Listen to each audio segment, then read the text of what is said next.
जी प्रेम से कहना।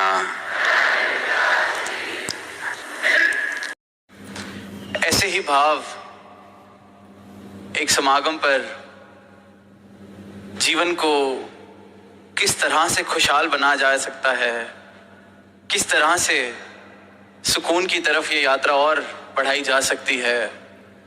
सदगुरु माता जी ने कहा कि जैसे पहाड़ हैं, वहाँ रास्ते नहीं होते, पर पैदल चल चल कर पगडंडियाँ बन जाती हैं। फिर वही पगडंडियाँ थोड़ी और बड़ी हो जाती हैं, वहाँ साइकिलें चलने लग जाती हैं, स्कूटर चलने लग जाते हैं। फिर वहीं पक्की सड़कें बन जाती हैं, तो रोड्स पर फिर गाड़ियाँ, ट्रक, फिर वही विस्तार उस रूप में उन पगडंडियों का इतना बड़ा हो जाता है कि कहाँ पहले सिर्फ एक पैदल यात्री चल रहा है, अब बड़े बड़े व्हीकल्स, बसें। तो सच्चे पातशाह ने कहा कि अपने जीवन में भी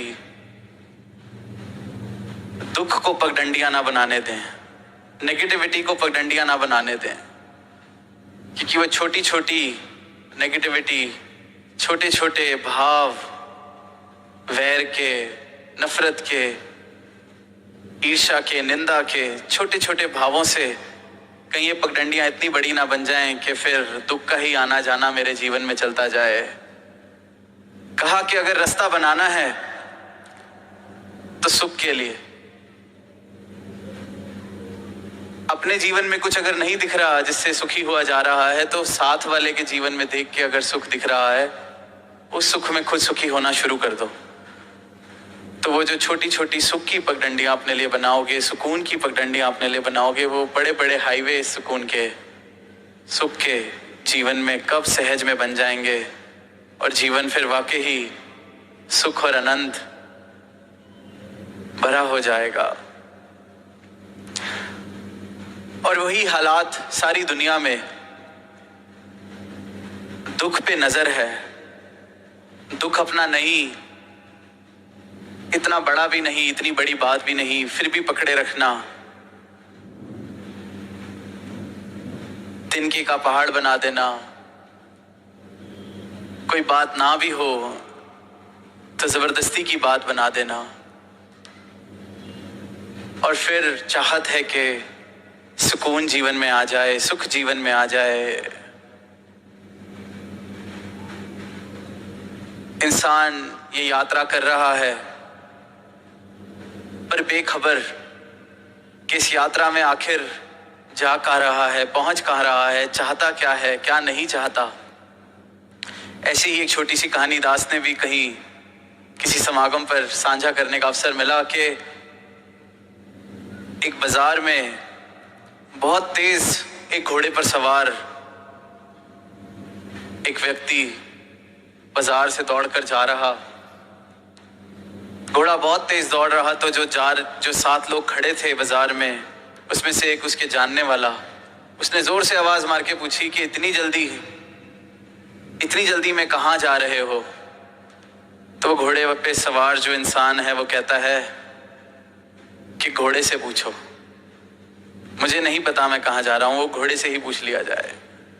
तो जीवन पर हम सब भी सवार हैं बहुत तेज गति में, पर जा कहाँ रहा है इंसान। वो इंसान कहता है कि वो मुझसे ना पूछो, क्योंकि जहां जा रहा है तो वहां रूप इसी प्रकार का दिख रहा है कि पतन की तरफ दिशा ले ली है मानवता ने। हमारे रिश्ते, हमारे सगे, हमारी मित्रताएं, सब में से प्रेम कहीं कम होता जा रहा है, और फिर यही शिकवा बन जाता है कि जीवन में प्रेम नहीं तो सुकून कहां से आएगा, कहां से फिर खुशियां आएंगी। और इसका बहुत बड़ा कारण है कि हम दिल की बात दिल से नहीं करते, मन में जो भाव हैं उनको कह नहीं पाते, जिससे जो कहना चाहिए उसके अलावा सारी दुनिया से कह देंगे, किसी ने अगर कोई गलती की है तो उस गलती को बढ़ा चढ़ाकर दुनिया में उसका ढिंढोरा पीट देंगे, पर शायद उससे बात नहीं कर पाएंगे। तो फिर शायर की वो पंक्तियां हैं कि गैरों से कहा तुमने, गैरों से सुना तुमने, कुछ हमसे कहा होता, कुछ हमसे सुना होता। कि जो गैर था उसको इस प्रकार से निमंत्रण दे दिया इस रिश्ते में, कुछ हमसे ही कह दिया होता, कुछ हमसे ही सुन लिया होता।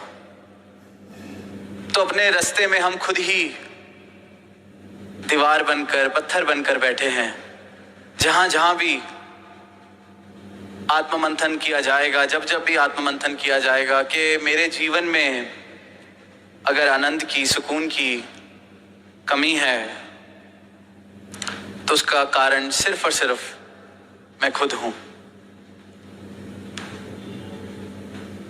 जिस पल, जिस वक्त ये एहसास मुझे हो जाएगा और मैं खुद को हटाना शुरू कर दूंगा, तो फिर वही सुकून वाला रास्ता, वो छोटी छोटी पगडंडियां, फिर वो सुकून के, सुख के बड़े बड़े हाईवे मेरे जीवन में इस प्रकार बनने शुरू हो जाएंगे।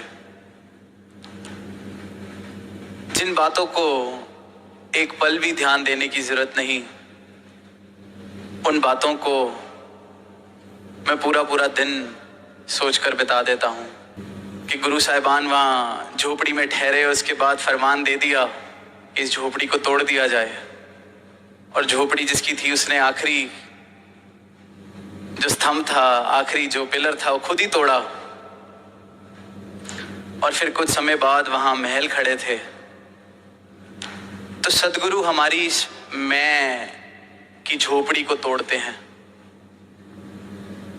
वो एक एक पल में, एक एक विचार में ये कह रहे हैं कि इस मैं की झोपड़ी को तोड़ दो, और फिर निरंकार का महल इस जीवन में बसेगा। मेरे मन से मैं अपनी इस मैं की झोपड़ी को तोड़ने को जिस दिन तैयार हो जाऊंगा, उस दिन निरंकार का महल साथ साथ सदगुरु की कृपा से मेरे जीवन में खड़ा होना शुरू हो जाएगा। तो यही प्रयास रहे कि ये जो ये विस्तार थीम, जो भाव सदगुरु ने दिए हैं, तो हम सबके मनों में भी अपनी मैं वाली झोपड़ी को तोड़कर इस परमात्मा के महल का, सत्य के महल का वास हो जाए, ऐसा विस्तार हम सबके जीवन में हो। तो इन्हीं भावों के साथ दास इजाजत चाहेगा। प्रेम से कहना, धन्यवाद जी।